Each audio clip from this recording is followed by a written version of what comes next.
L'enfance, l'intime et la mémoire, ce sont, en tout cas pour moi, un support essentiel. Tout ce qui est de l'événementiel passe par le verbe, les mots, le récit, la parole. Il y a pas de problème. Moi, la mémoire qui m'intéresse, c'est la mémoire abstraite. C'est la mémoire des sensations, celle sur laquelle on ne peut pas mettre de mots et qui n'est d'ailleurs même pas consciente.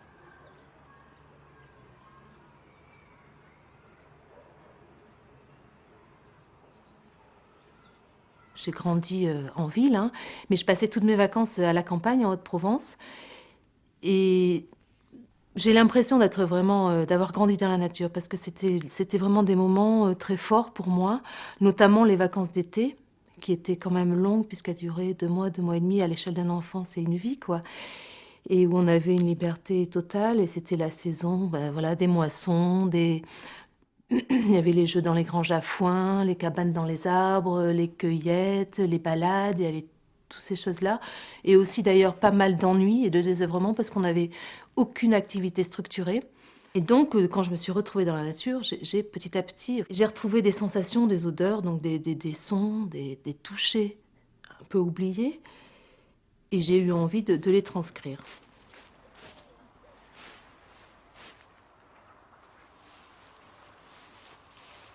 Cette recherche de sensations vécues dans l'enfance, ça n'a rien de nostalgique. Le temps que je préfère, c'est le temps présent, c'est celui de la création, c'est celui dans lequel je peux m'exprimer. Ce qui m'intéresse dans cette quête-là, c'est en fait de trouver ce qui me fonde, de comprendre mon identité profonde. Voilà.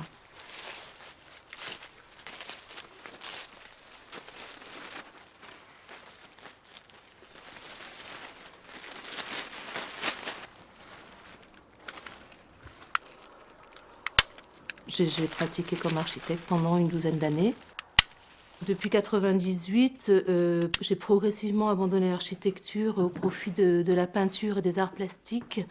Je pense que ce choix vient du désir d'un désir d'approche de l'espace plus personnel, plus direct, plus intime, moins contraint également, puisque l'architecture est quelque chose de très contraignant au niveau du temps, du nombre d'intervenants. Et c'est vrai que la partie création finit par être assez minuscule par rapport à toutes les contraintes de construction, de mise au point qu'il y a à côté. C'est vrai que quand même l'architecture me sert toujours, puisque j'en garde un goût de l'espace, une perception, une appréhension de l'espace particulière, et puis le goût de la construction, de la composition qui sert beaucoup en peinture, et également la connaissance des matériaux et leur mise en œuvre qui me sert notamment quand je fais des installations, des choses comme ça.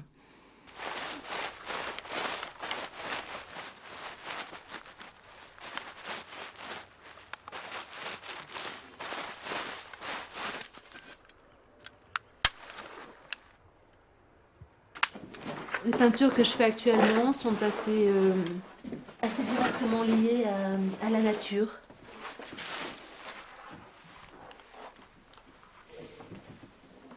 C'est des peintures très libres que j'essaye de faire assez rapidement quand j'y arrive. Et où la gestuelle compte pas mal. En fait, il y a un côté un petit peu énervé comme ça, qui est en fait plus une manière que la main aille plus vite que l'esprit pour pas trop réfléchir à la composition aussi. C'est pour qu'il y ait une espèce de lâcher prise de l'esprit. Dans celui qui a au mur, j'utilise les coulures. Donc là, c'est plus des nuances assez diluées pour avoir cet effet de coulure et de superposition. Il n'est pas fini. Celui-là n'est pas allé très vite. Et autrement, par exemple, ce type de peinture, je les faisais carrément en extérieur. Donc c'est pas de la peinture d'atelier. Je pense que ça se voit aussi. Je les ai fait en Haute-Provence cet été et donc dans l'herbe, avec une lumière quand même très, très violente, ce qui explique sans doute les contrastes assez affirmés que j'utilise. J'aurais pas forcément les mêmes dans l'ambiance d'un atelier, surtout en hiver. Je pense que le cadre dans lequel on travaille joue beaucoup. C'est des peintures d'été, ça se voit.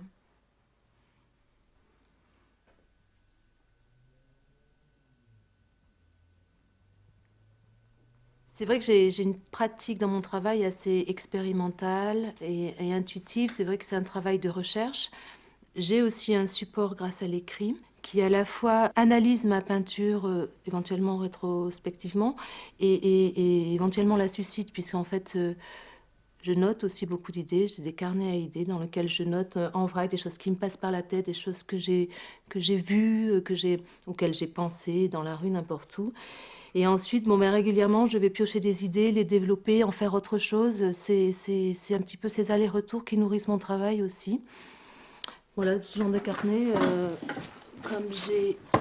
Bon, ça, c'est plus un carnet lié à la peinture, mais celui-ci, voilà, c'est ce genre de notes où j'ai des idées.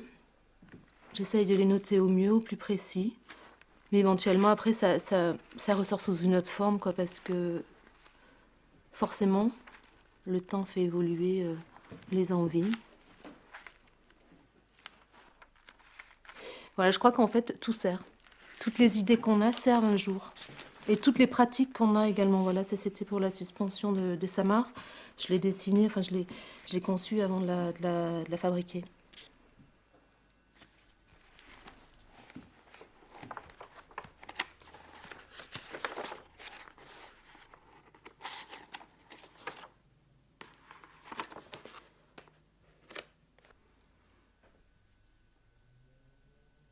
J'ai des cahiers de prise de notes exclusivement et j'ai aussi des cahiers où je fais des croquis.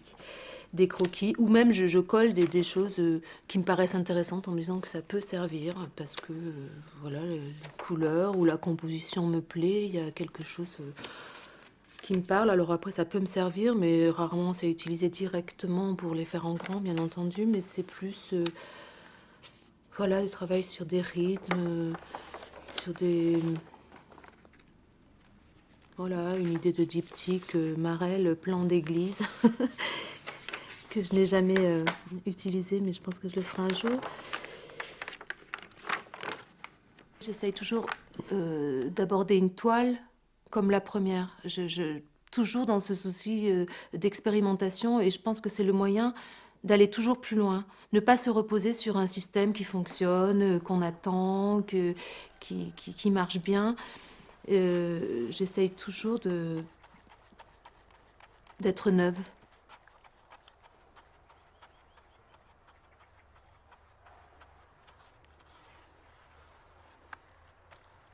En fait, la peinture, bon, c'est pas du tout une chose facile. Pour moi, ça reste encore un mystère et peut-être quelque chose d'un petit peu hostile même, parce que j'ai comme ça recouvert des peintures entières parce que ça n'était pas moi, quoi. C'est vrai qu'il y a des artistes qui créent une toile tous les jours, régulièrement, voilà, comme des écrivains écrivent leurs 5 pages par jour, chaque matin. Moi j'ai envie de cette régularité. Franchement, quelquefois, ça me soulagerait énormément, mais je fonctionne pas du tout comme ça. C'est-à-dire qu'il y a des toiles qui peuvent sortir en 2 heures et d'autres en 2 mois, ou ne jamais sortir même parce que ça le fait pas, que ça ne me convient pas. Donc c'est vrai que dans ces moments-là, l'atelier qui est un lieu de vie, un lieu de liberté, de plaisir, peut devenir un petit peu étouffant, sclérosant, ça devient un peu une prison. Et c'est dans ces moments-là, en fait, que j'ai eu envie d'aller voir ailleurs, sortir, interroger la nature, trouver d'autres moyens d'expression, trouver d'autres matériaux, pour arriver finalement au même endroit, puisque c'est moi, mais en utilisant d'autres moyens.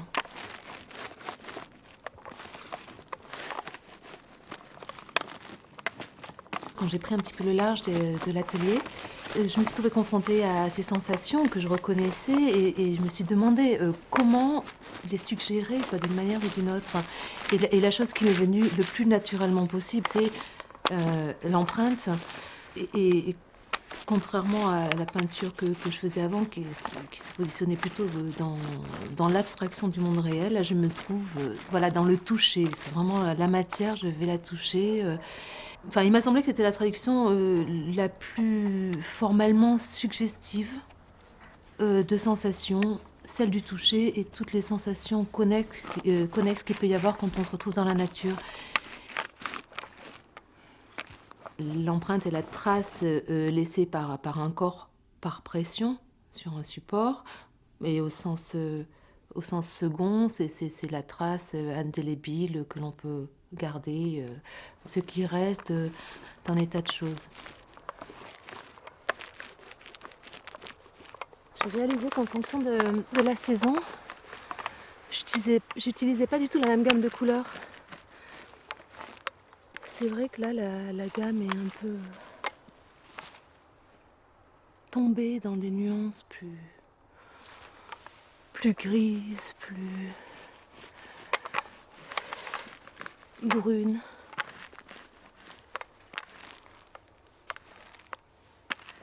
C'est plus des lumières diverses. C'est vrai que par exemple à l'automne, cet arbre qui est un érable était vraiment magnifique. C'était une boule de lumière. Il y avait un tapis mais jaune fluo. Et je suis sûre que si j'avais fait une empreinte à ce moment-là, je l'aurais faite voilà, dans des tonalités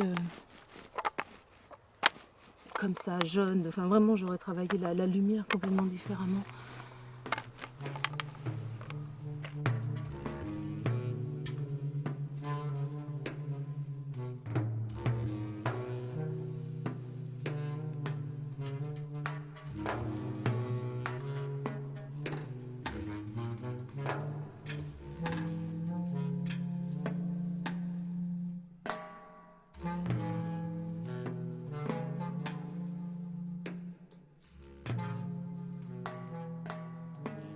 L'empreinte, c'est aussi pour moi un moyen de m'abstraire du motif et de la composition pour me concentrer uniquement sur la couleur et la lumière. C'est-à-dire que mon travail, moi, c'est de choisir des couleurs de fond, des couleurs d'empreinte. Et ensuite, la nature fait le reste, j'allais dire. Le résultat est aléatoire, mais la réussite ou l'échec se passe en fait en dehors de moi. C'est un aveu de non toute puissance du créateur et j'avoue que ça me convient assez bien. La difficulté là, c'est de savoir quand s'arrêter parce que c'est tellement ludique, c'est tellement amusant. Voilà, on rajoute une couche, on trouve une nouvelle nuance, etc. Mais je crois qu'il ne faut pas trop en faire parce qu'au bout d'un moment, le fond se trouve trop recouvert et on perd la lecture des nervures, on perd aussi la spontanéité du truc. Il vaut mieux en faire plus à la limite et qu'il y en ait des ratés dont on ne se sert pas. Et c'est vrai que quelquefois je m'amuse à les faire en série, quoi, presque le plus rapidement possible, pour justement atteindre ce truc-là de pas trop peaufiner, pas trop en faire, pas trop en rajouter, et savoir s'arrêter, donc je m'arrête. Ouais.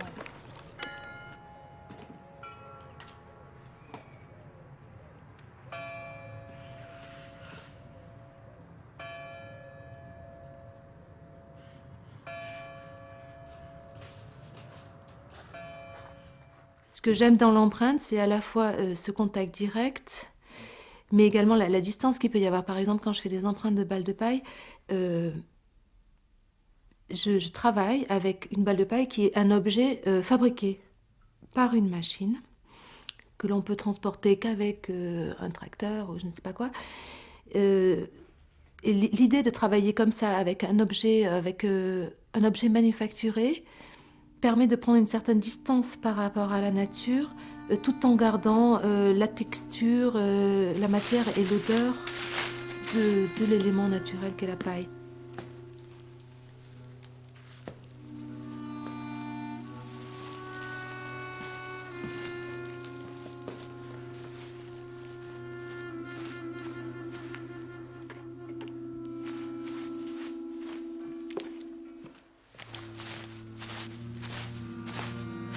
Il y a toujours un surplus de paille qui tombe, c'est très bien.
Je me souviens du léger bruit de grelots des grains de blé secs dans leurs gousses de paille, des milliers de petites notes qui, au rythme du vent, créent la voix du chant tout entier. Je me souviens de la volupté d'être dans une benne remplie de grains de blé, des membres qui s'enfoncent dans l'odeur de soleil et de poussière, et des jets de grains dont nous aspergions le ciel. Je me souviens des cabanes interdites dans les pales de paille de la grange à fond. Je me souviens de l'odeur des moissons, terre, son, soleil et hydrocarbures mêlés. Je me souviens des aboiements de chiens en passant devant les portails pour aller à l'école. Je me souviens de la volupté d'être dans une benne remplie de grains de blé, des membres qui s'enfoncent dans l'odeur de soleil et de poussière, et des jets de grains dont nous aspergions le ciel.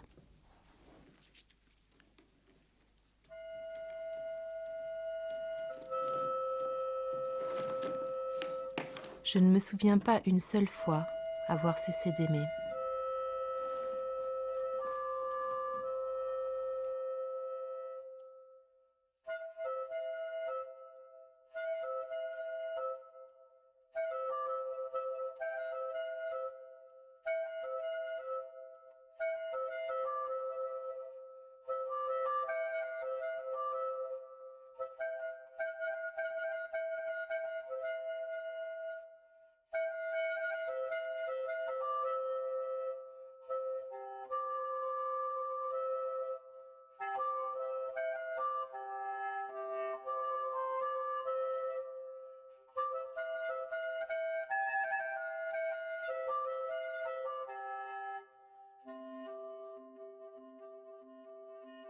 Je me souviens d'une exposition à Sète au musée Paul Valéry.